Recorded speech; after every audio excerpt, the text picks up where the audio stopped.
Hello crafters, it's Dawn here from Dawn's Inspirations. I wanted to share a little project with you today. This is an off the page project, and today I want to show you how to make a beautiful canvas out of just a cheap canvas you get from, I picked this up from like the pound store, and some odd scraps of paper that you got in your scrap paper box, odd buttons, bits of ribbon, but it makes a beautiful gift to give away or to keep for yourself. This is one I've done of my daughter, and it's the canvas that hangs nicely on the wall. So we'll go ahead and get started, and I'll show you how to make this project in no time at all. First thing you're going to need is a canvas. Now I've picked a 12 by 12 canvas here today to use.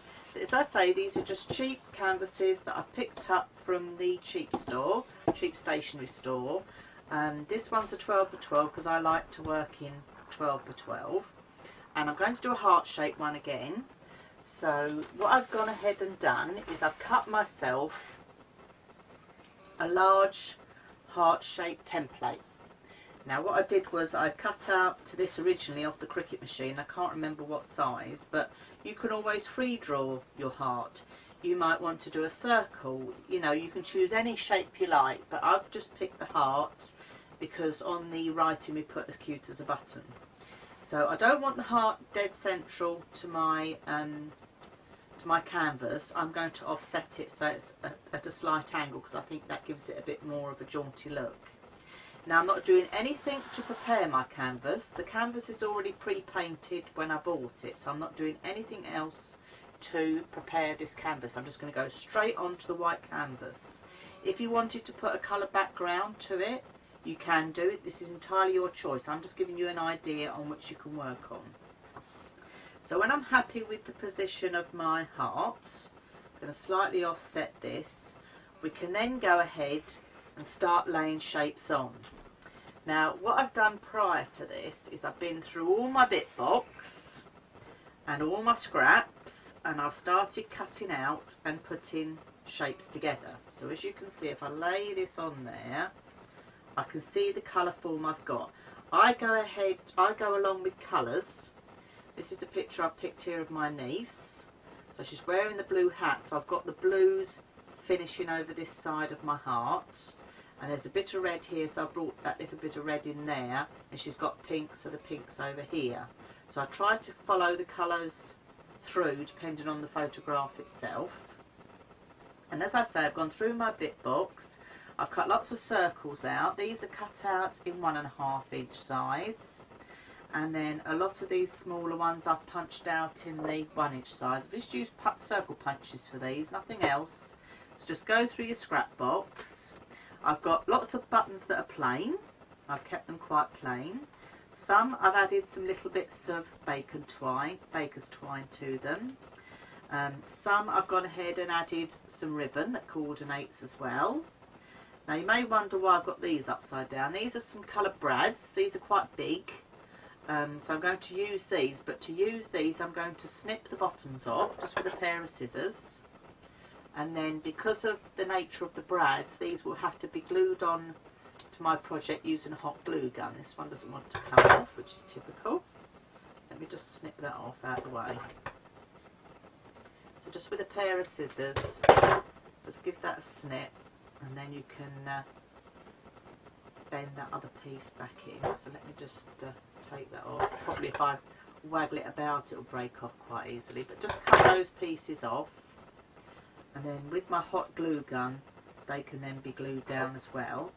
I've got a little heart here. I'm putting that on. And this is a glass heart that I picked up from a glass blowing factory shop down in Devon, in England, where I live. So that's a nice little heart on there. So basically it's just bits and bobs out my scrap box and buttons out the button box as well. So we can then go ahead and start layering this project together. So I'm going to take my heart off here because I'm happy that I've got enough colours, and then we can start laying it together. So what I might do is just put a little bit of semi-permanent, don't put permanent on the back of here, just to hold my heart in place. I would not suggest that you draw around your heart, because if you draw around your heart on the canvas, you've then got to try and rub the line out, and it's not as easy to do on the canvas. So personally, I would use your template to work in and not have any line at all drawn. Okay, so that's stuck down. So we can now start layering this up. Now, I've got all these little paper circles that I've cut out. Now, I don't like the just cut look, so I've just used my pro markers, and I've actually drawn just round the edges with my pro markers to take that just cut look off. Now, if you haven't got pro markers, you can use your ink pads, but it just gives a bit of a finish to your circles, so they don't look too just cut. So as you can see, I'm just laying those down on there. Go right up to the edge, because we can fill these edges in. So just go right up to the edge. So what I'm doing to start with is I'm just going to start layering things on. Not sticking anything down at this stage. I'm now moving to my main project. I'm going to lay everything on before I stick it all down. So just draw around these, because I haven't drawn around these ones. Bring in that big pink one can go there. So this is the stage where you move things about and you get it how you want it before you stick down. I don't want you to go sticking things down to start with and then saying, oh, I didn't want that one there. You know, this is the stage now to just make sure it's how you want it to look. There's a couple more of these I haven't drawn around. I've drawn around the majority with my Colour Pro markers, but I left some free. I have done a tutorial on my quick tips section of my website with drawing around or to highlight items of your work with pro markers. So I'll put a link to the video on there for you, so you can just see how I've done that, because it is quite a quick tip that's easy to use and easy to follow.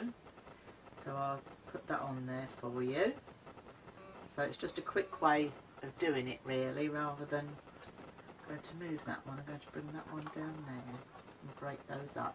See, on this I had some paper that had like girl and stuff like that on it. Well, I've actually cut it so you actually see the girl bit as I'm doing my niece. So that's the last one of those. I'll bring that one down there, because we're going then onto the reds. So the rest of them I've actually gone round with my pro marker. So we can now start bringing these other ones together. Oh. So just laying them on. Just taking your time. I might bring the orange in before the yellow actually, because then that picks up that little bit of orange in there. So I'll move that one down there. This is where you can move things about and get them how you want them. Now you can put as many circles as you want. You can leave as many spaces as you want. It's entirely up to you, as it is your project and your choice.